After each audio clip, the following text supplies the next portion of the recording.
livro de Atos dos Apóstolos. Vamos iniciar uma série de mensagens do livro de Atos.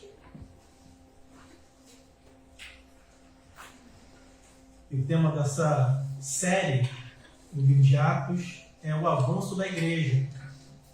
O avanço da igreja. Mas o tema específico de hoje, de Atos, capítulo 1, do verso 1 ao 5, uma pergunta: como tudo começou?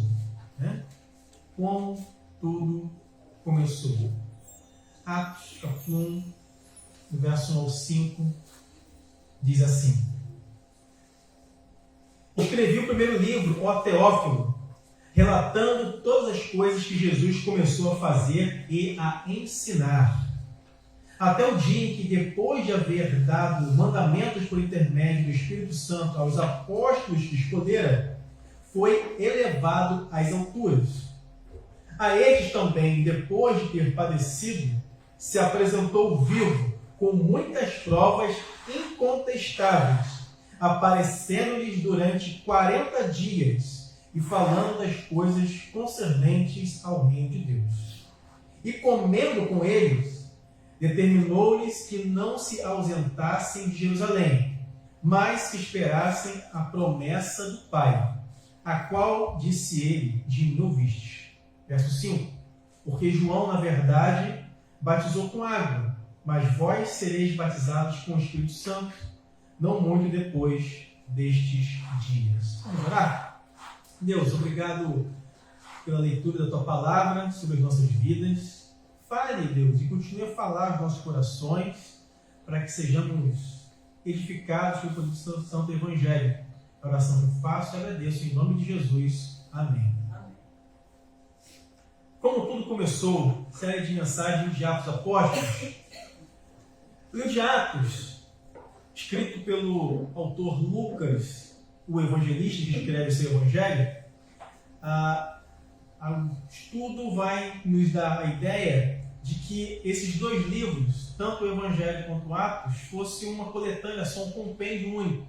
Tanto que muitas das coisas que nós vamos compreender aqui no livro de Atos, ele vai iniciar no Evangelho de Lucas, desse mesmo autor. E Lucas estava escrevendo o seu segundo volume, provavelmente uma obra mais ampla, que vai se chamar Atos, iniciando lá no Evangelho de Lucas. Porque imagina só, volta sua Bíblia lá, para a gente poder entender um pouquinho disso, lá em Lucas, capítulo 1, verso 1 ao 4. Está escrito aí para a gente acompanhar. Lucas, capítulo 1, do verso 1 ao 4. Para a gente entender como que essa narrativa é importante para a gente entender o livro de Atos dos Apóstolos. Lucas 1, do verso 1 ao 4, diz assim: visto que muitos houve que empreenderam uma narração coordenada dos fatos que entre nós se realizaram, conforme nos transmitiram os que desde o princípio foram deles testemunhas oculares e ministros da palavra. Igualmente a mim me pareceu bem, depois de acurada investigação de tudo desde sua origem, dar-te por escrito, excelentíssimo Teófilo, uma exposição em ordem, para que tenhas plena certeza das verdades em que foste instruídos. Aqui então no Evangelho de Lucas e no livro de Atos, na sua introdução, a gente consegue perceber aqui não somente uma saudação, mas uma ideia daquilo que o livro vai nos propor a passar. Ele escreve um livro direcionado para uma figura chamada Teófilo, que aparece nos dois livros. Lucas é um historiador, se pudéssemos chamar os dias de hoje, que apresenta uma descrição completa do desenvolvimento da igreja primitiva? Não. Ele não vai narrar, no livro de Atos, todo o desenvolvimento da igreja primitiva. Não é essa a ideia. Ele vai relatar, a priori, o crescimento da igreja que começa em Jerusalém e que vai caminhando em direção ao norte de Jerusalém. Ele vai relatar eventos que acontecem na Palestina, na Síria, na Ásia Menor, Macedônia, Grécia, até chegar em Roma, que na leitura bíblica do livro de Atos é o confins da terra. Mas algumas outras cidades não vão ser mencionadas no livro de Atos, lembra? Como eu falei na nossa EBD de hoje.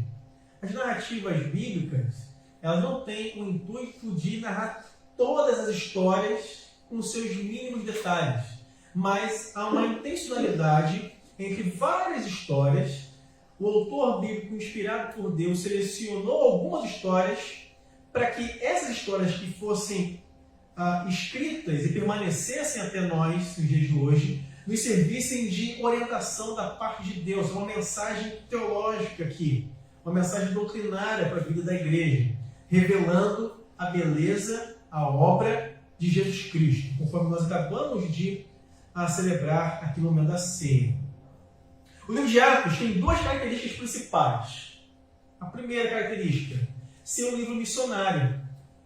Interessante que Lucas, ele escreve não somente o seu evangelho, mas também o livro de Atos, com o intuito de alcançar esse cidadão chamado Teófilo, que aparece nas duas introduções dos seus escritos. Veja então que o livro de Atos e tanto o evangelho de Lucas tem uma prerrogativa de alcançar pessoas. É um livro missionário. Uma outra característica desse livro mostra para a gente a obra do Espírito Santo sobre a vida da igreja, sobre a vida dos crentes. Em Atos, também, dois assuntos centrais são tratados aqui. Começa uma divisão, duas divisões desse livro.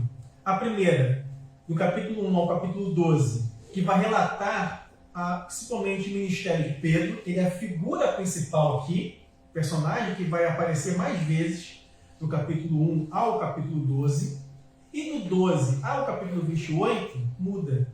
É o apóstolo Paulo, quando começam as suas viagens missionárias e a proclamação da mensagem do Evangelho.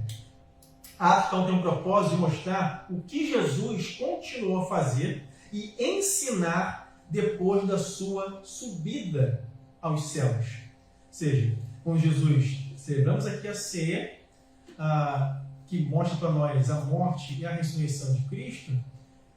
Enquanto Jesus aqui esteve, morreu, terceiro dia ressuscita, e ele anda com os discípulos quantos dias, gente? 40. 40 dias. 40 dias foi entrar no deserto, é isso?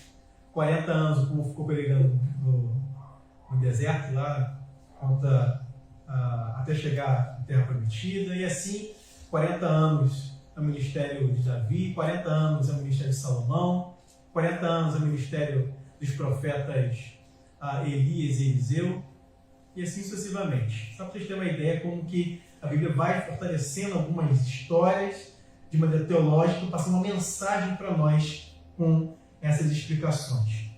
Lucas dedica o seu livro a Teófilo com o objetivo de ajudar ele e outros cristãos com um relato mais fiel possível sobre o começo do cristianismo.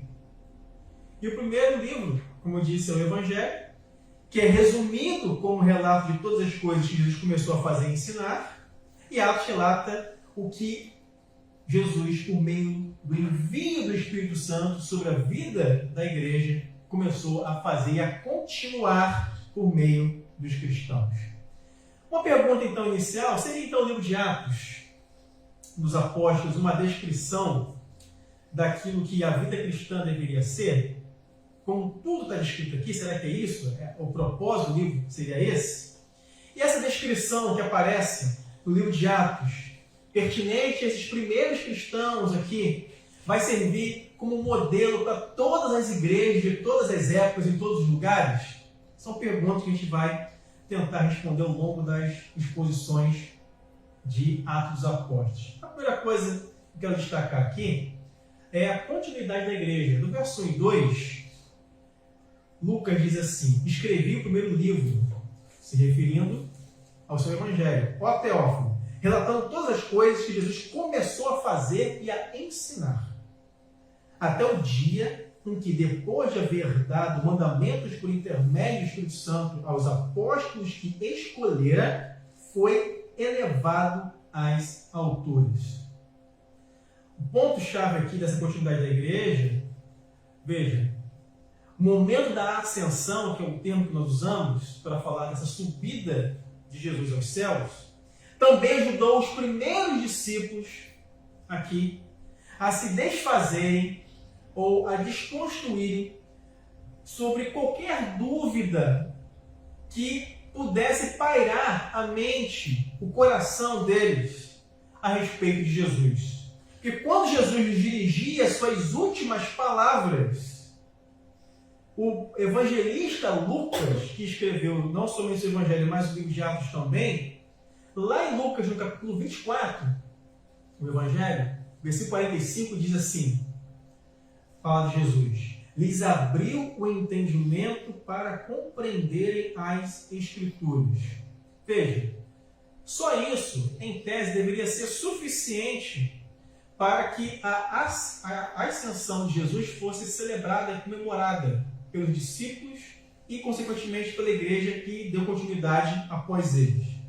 Porque a ascensão de Jesus, ou seja, a subida de Jesus aos céus, depois de 40 dias, okay, ele andou com os discípulos, comeu com eles, ensinou ainda, depois desse período de 40 dias, aos discípulos, é a provação, é um sinal claro de Deus mostrando a obra redentora de Jesus pelos nossos pecados.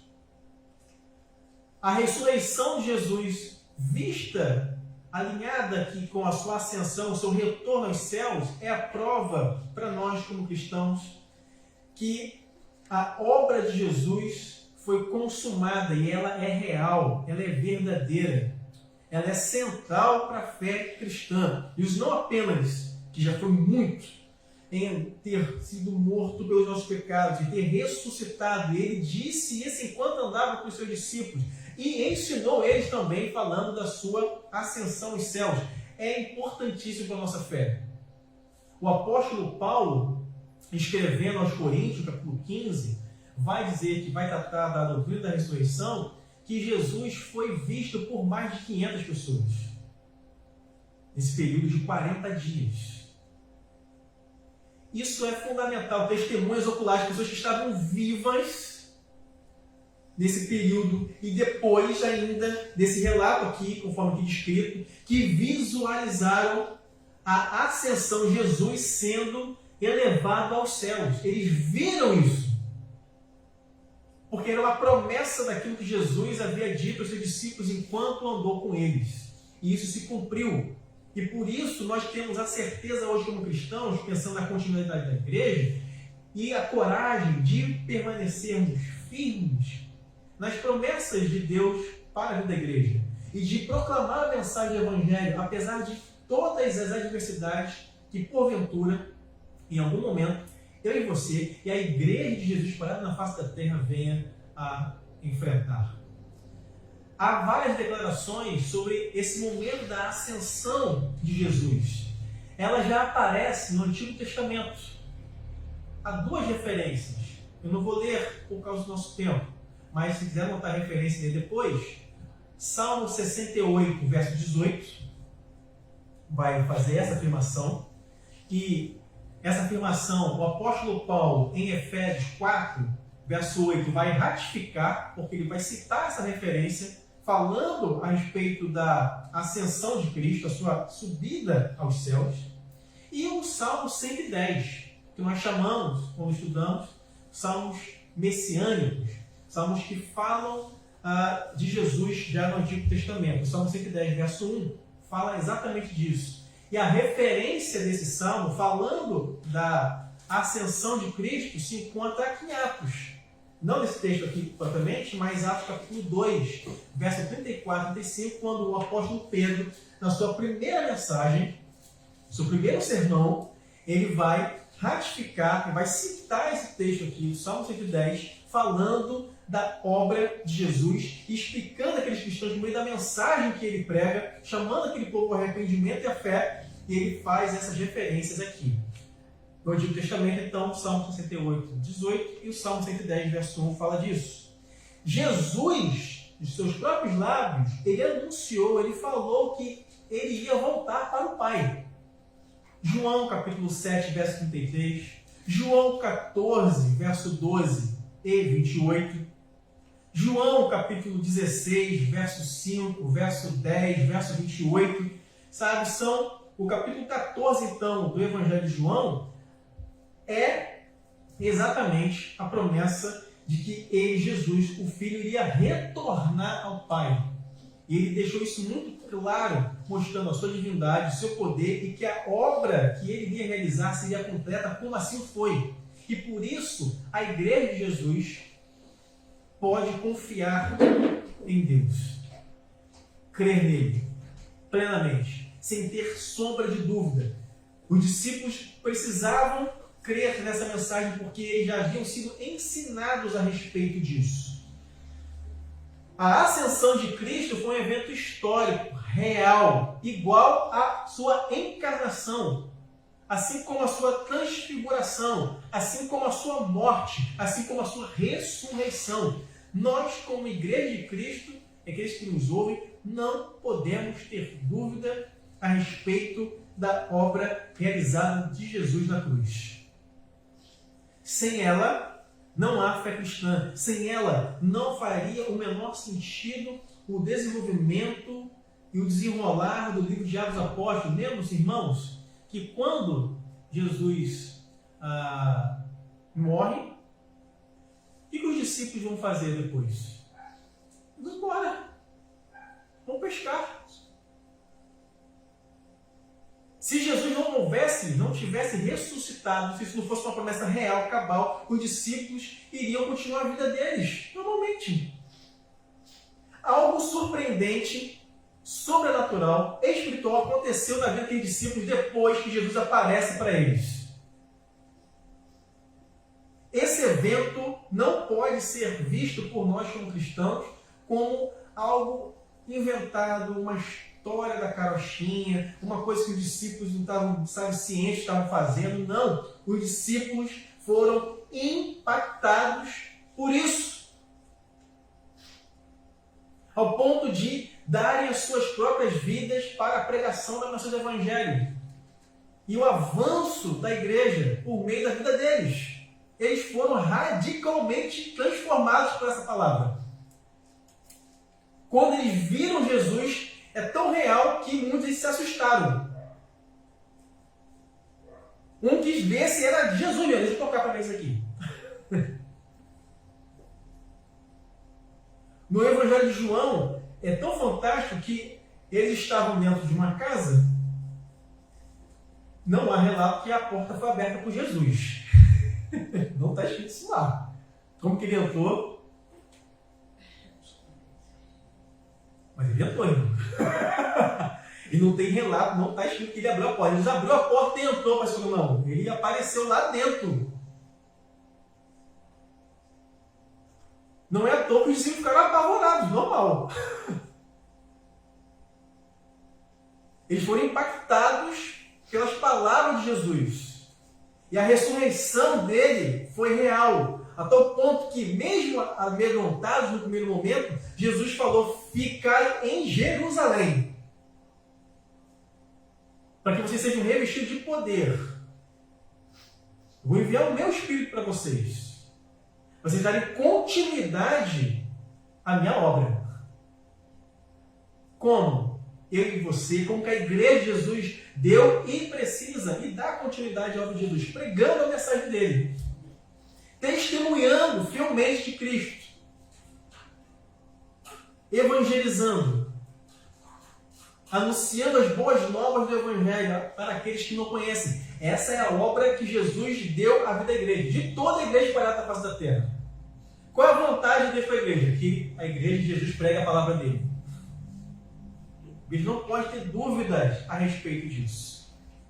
Então, esse ato da ascensão de Cristo, a sua ida aos céus, ocorreu no tempo e no espaço. Ele não desapareceu repentinamente, mas foi elevada ao céu de forma visível diante de muitas testemunhas. A sua ascensão foi gradual, efetuada por seu próprio poder. Foi uma ida majestosa para o céu. Não foi assim, sumiu de repente do nada, cadê Jesus? Não, as pessoas viram isso. Não foi uma mágica que Jesus fez ali, como acontece, a pessoa aparece um lugar, ele faz um truque, aparece outro. A pessoa, cara, sumiu, desapareceu. Não, as pessoas viram isso. Né? É mestre dos magos, né? Não foi isso que aconteceu. As pessoas viram Jesus sendo levado aos céus. Muitas testemunhas, inclusive esses discípulos. Imagina essa cena, irmãos. Jesus havia ressuscitado, andou com eles, comeu com eles. E a narrativa aqui é muito significativa de Atos, aqui no capítulo 1, quando o verso 4 diz que e comendo com eles. Os discípulos estavam acostumados com Jesus em fazer isso. Sentar à mesa, comer com eles, ter intimidade com eles, comunhão com eles. E o Lucas, aqui o evangelista, ao narrar isso aqui, está mostrando essa conexão desses discípulos com Cristo. E de Cristo com eles. Comeu com eles. Andou com eles. Durante o período de 40 dias entre a sua ressurreição e a sua ascensão, Jesus instruiu os seus discípulos no ensino do Evangelho. O verso é muito claro. Relatando todas as coisas que Jesus começou a fazer e a ensinar. Mostra para nós o ministério didático de ensino de Jesus constante. Jesus não ficou passando tempo, sabe? Vamos matar a saudade do discípulo aqui, né? Deixa eu dar um abraço neles. Também. Mas veja, nesse período de 40 dias, após a sua ressurreição, Jesus deu instruções a esses discípulos. Os ensinou para que eles se preparassem para o dia do Pentecostes. Todo o capítulo 1, essa preparação dos discípulos e desses primeiros cristãos para o dia de Pentecostes, que acontecia 50 dias após a Páscoa. Jesus morreu em qual festa judaica, irmãos?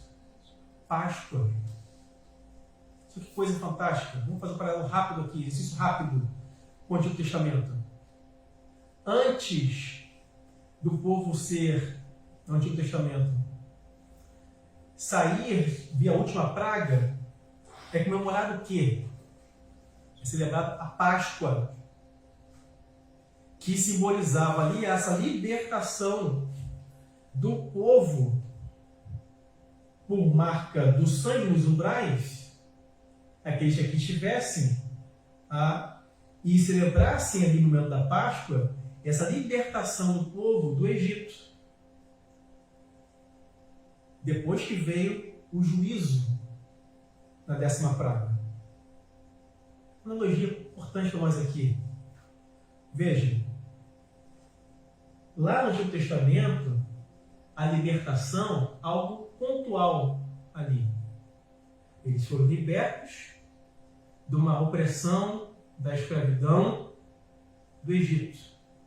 A obra de Cristo, a sua morte na Páscoa, simboliza, e é algo real, na prática, a nossa libertação espiritual dos nossos pecados e do inimigo de nossas almas, irmãos. E essa libertação antecede o quê? O juízo de Deus que virá. A última praga. Veja essas conexões entre Antigo e Novo Testamento de maneira clara aqui para a gente. O Pentecostes, que vai ser celebrado depois, 50 dias, era uma festa que mostrava ali esse novo tempo que ia ocorrer com a vida dos discípulos, como de fato ocorreu. Mas primeiro eles foram o quê? Instruídos. ensinados. Antes de eu e você fazermos a obra de Deus, não serem ensinados pelo próprio Cristo ao luz da sua palavra.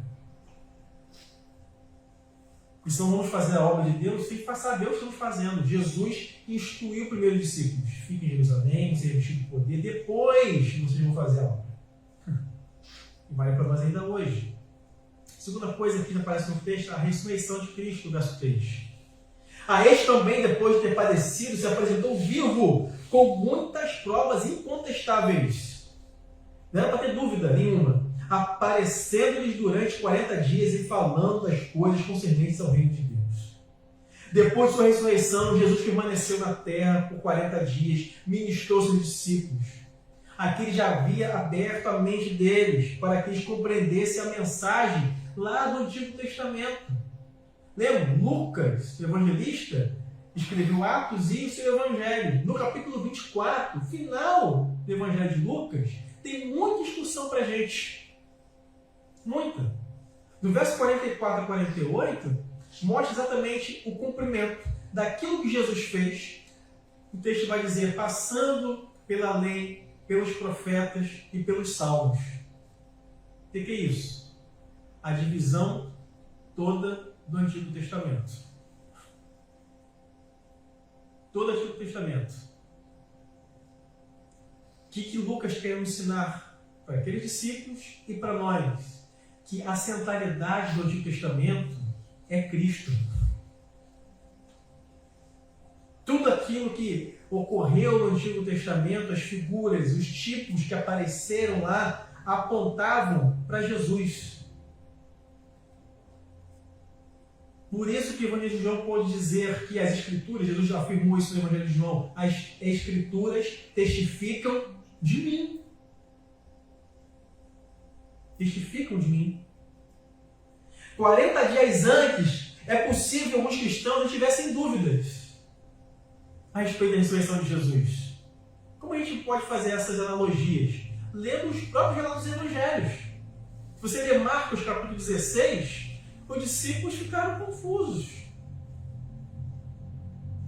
a respeito da ressurreição dele. Mas naquela altura, a realidade da ressurreição de Jesus já era um fato inquestionável. Mesmo com as dúvidas que pairavam no coração desses discípulos após a morte de Jesus.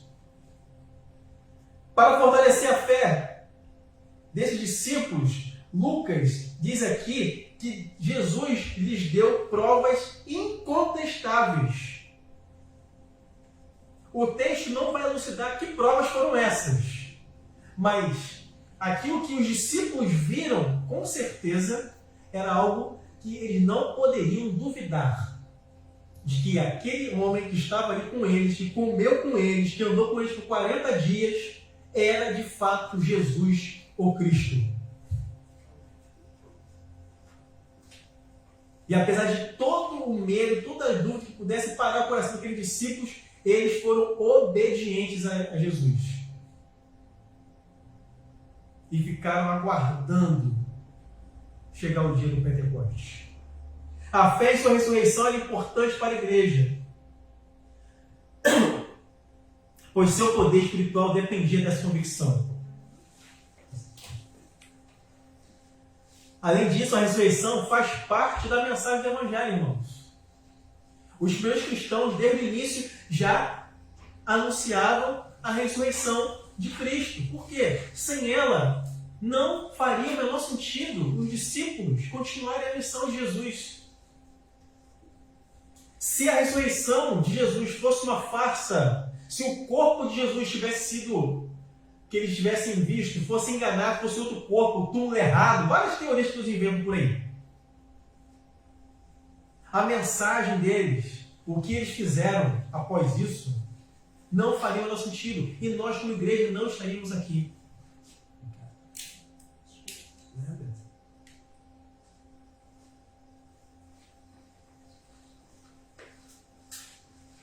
Há várias evidências da ressurreição de Cristo. Caminhando para o final. Jesus apareceu para muitas pessoas depois de ressuscitar. Ele apareceu para as mulheres, no capítulo 28 de Mateus. Ele apareceu para Pedro, no capítulo 24 de Lucas, e em 1 Coríntios 15, verso 5, Paulo relata essa experiência também. Ele apareceu para os discípulos a caminho de Emaús, em Lucas capítulo 24. Para os discípulos, de novo, no Evangelho de João capítulo 20. Há vários textos bíblicos que mostram a ressurreição de Jesus, ele aparecendo para os seus discípulos e para várias testemunhas. Apareceu para Tomé, apareceu para os discípulos do Mar da Galileia, no capítulo 21 de João, para Tiago, para mais de 500 pessoas de uma única vez. Paulo relata isso em 1 Coríntios 15. Apareceu para Paulo. Então são muitas evidências das testemunhas que viram Jesus ressuscitado. E quando esses relatos foram escritos, irmãos, a maioria dessas pessoas, dessas testemunhas, ainda estavam vivas. Por isso que Lucas, tanto seu Evangelho quanto em Atos, mas Lucas principalmente, ele vai fazer esse trabalho de averiguar, de investigar, de perguntar às testemunhas. Por quê? A maioria delas que viram esse fato histórico, real, ainda estavam vivas. O relato de Lucas é fidedigno, é real para nós, mostrando a veracidade da ressurreição de Jesus, que é a base da nossa fé, irmãos. Por isso a igreja continua e vai permanecer sempre. Porque a igreja tem uma cabeça, é Cristo. Nada pode destruir a vida da igreja, irmãos. Nada. Todos os ataques ao longo desses mais de 2000 anos sempre existiram e vão existir pessoas, grupos que vão tentar acabar e tentar destruir a igreja. Nunca conseguiram. A igreja sempre permanece, irmãos. E vai permanecer até a volta de Jesus. Não importa os ataques, não importa as adversidades, a igreja de Jesus permanece. Porque Ele garantiu isso, irmãos. Jesus garantiu isso. A igreja é dele. E nada pode destruir o avanço da igreja. O livro de Atos aponta isso categoricamente. Várias tentativas para se calar esses primeiros cristãos.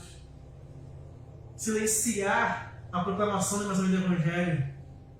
Não conseguiram. E jamais conseguirão, irmãos. Jamais.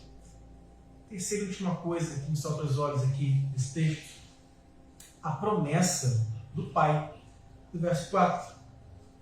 E comendo com eles, determinou-lhes que não se ausentassem de Jerusalém, mas que esperassem a promessa do Pai, a qual disse ele: de mim ouviste, porque João na verdade batizou com água, mas vós sereis batizados com o Espírito Santo, não muito depois destes dias. Veja, provavelmente, onde que aconteceu essa reunião aqui? No Monte das Oliveiras. Muito provável que tenha sido aqui. Onde Jesus ordena aos apóstolos que não se afastassem de Jerusalém. Há indícios, tanto aqui em Atos, Lucas e nos demais evangelhos, você vai fazendo a leitura comparativa, que, veja, qual foi o lugar que Jesus foi tentado profundamente ali a ponto de suar sangue antes de ir para a crucificação? Getsemane, Monte das Oliveiras. Veja, é desse mesmo lugar onde se prensava o azeite, né? Para virar o azeite nas azeitonas, né? Onde Cristo ele vai suar sangue antes de caminhar para a sua condenação e para a crucificação. Neste mesmo lugar, com a sua ressurreição, ao Monte das Oliveiras, Jesus se reúne novamente com seus discípulos e dá-lhes uma promessa de que ele enviaria o seu Espírito aos seus discípulos. A festa de Pentecostes, que aconteceu 50 dias, é a festa do Espírito.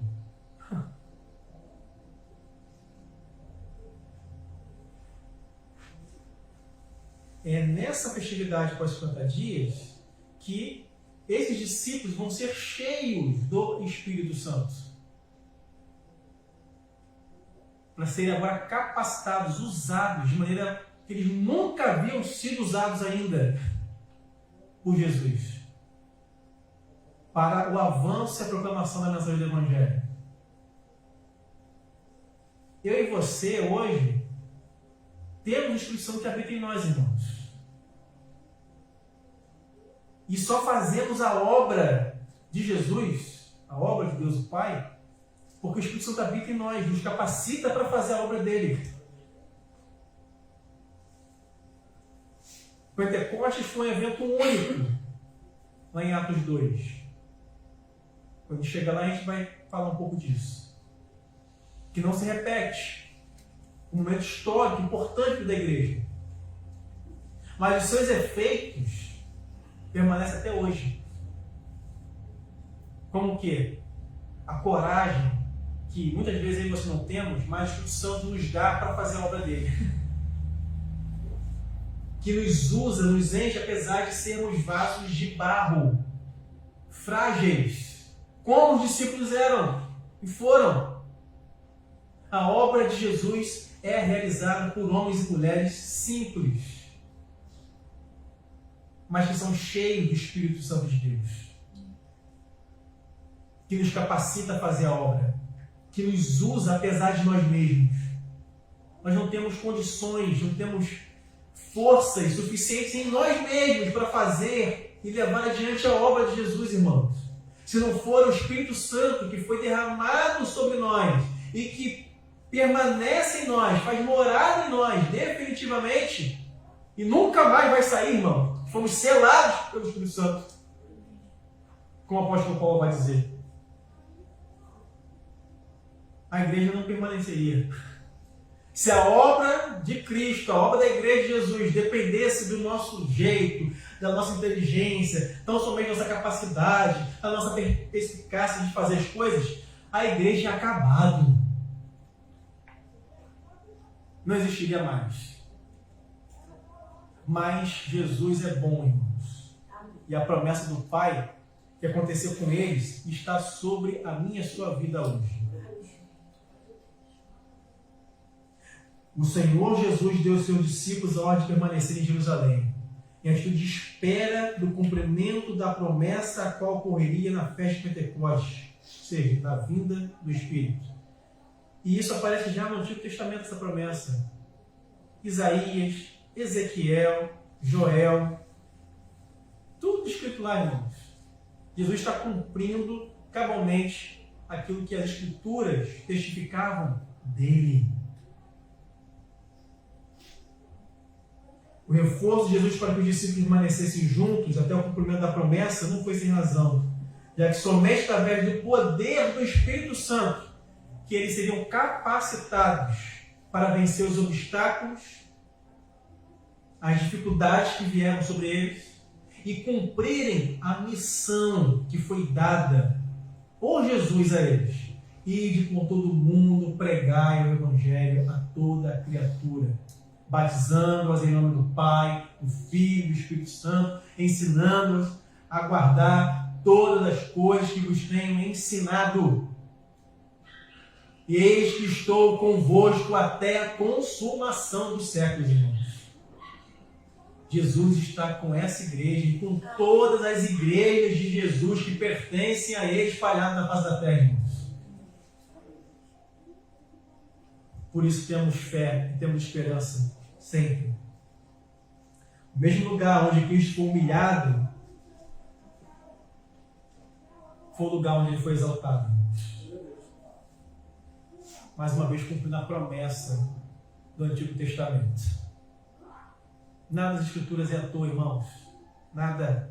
A gente pode não entender, não conhecer muito, e tem muita coisa para a gente conhecer e aprender, e vamos morrer e não vamos entender tudo. Também a profundidade e a riqueza que é a palavra de Deus, irmãos. Mas nada daquilo que foi revelado nas Escrituras para nós e que está escrito na palavra de Deus é sem razão, é sem motivo.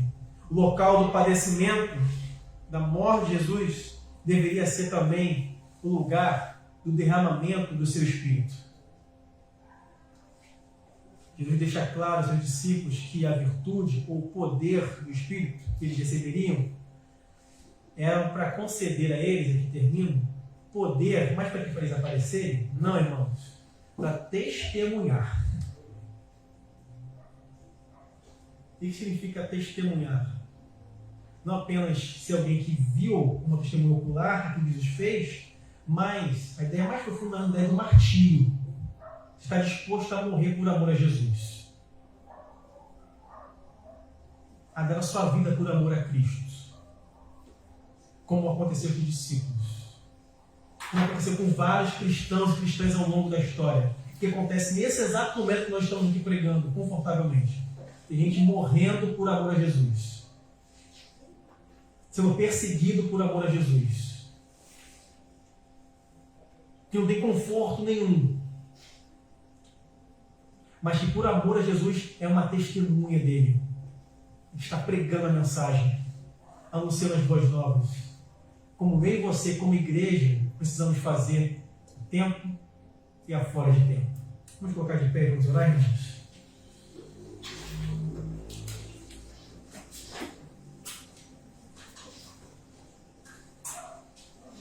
Olha para Deus nesse momento. Quais são as suas dificuldades, limitações, pecados que o impedem de serem testemunhas de Jesus, testemunhar dele. Com toda a oposição, com toda a dificuldade que muitas vezes nós sofremos como igreja, como cristão. Coloque-se para o Senhor, diz para Ele. Quais são as limitações que fazem muitas vezes nós não nos envolvermos com o Senhor que nos usa, apesar de sermos quem nós somos. Deus, rendemos graças a Ti nessa manhã porque a igreja pertence a Ti. E isso traz conforto ao nosso coração, traz esperança à nossa alma e a certeza de que seremos vitoriosos por causa de Jesus. Que isso seja, Deus, reconfortante para a nossa alma, que revigore a nossa fé, que nos dê um novo ânimo para pregarmos a palavra, evangelizarmos, sermos obedientes a Ti, crermos nas Tuas promessas, porque elas hão de se cumprir conforme escrito na palavra do Senhor.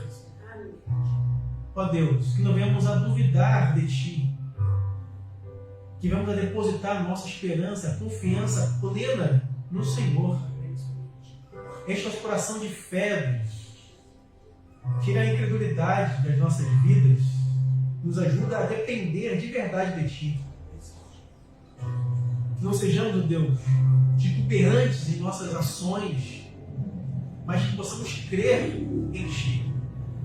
Que o Santo Espírito que habita em nós já foi derramado.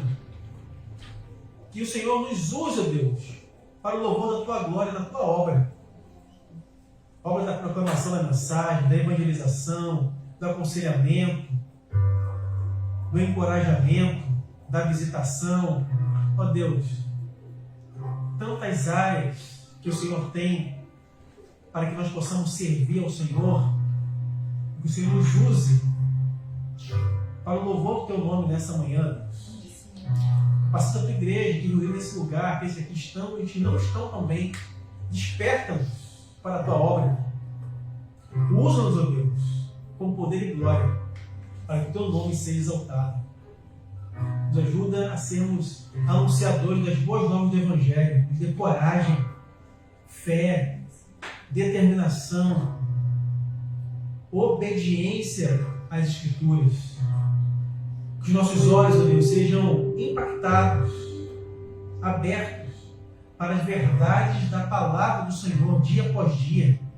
E que essa palavra possa germinar em nossos corações, em nossas mentes, para que saiamos, ó Deus, dia após dia também, crescendo mais no amor ao Senhor, no conhecimento do Teu nome, para que possamos fazer a Tua obra, Deus, com amor, com determinação, com fé, com esperança, para que o nome de Jesus seja glorificado, Deus, por meio de nós. E agora, que a graça do Senhor Jesus, o amor de Deus e o nosso Pai, e as ricas consolações do Santo Espírito de Deus sejam derramadas sobre esta igreja, sobre estes irmãos e sobre todas as igrejas de Jesus espalhadas na face da terra, hoje e sempre. Amém e amém. Deus abençoe a sua vida. Às 19 horas teremos o nosso culto aqui à noite para juntos louvarmos e agradecer o nome do nosso Senhor. Vamos adorar o Senhor com uma última canção, encerrando o culto dessa manhã e à noite. Estejam aqui, você que é jovem, você que é adolescente, convide pessoas para estar aqui. Esse mês de agosto, vamos à noite meditar sobre várias mensagens direcionadas a esse público. Então, vamos juntos adorar o Senhor.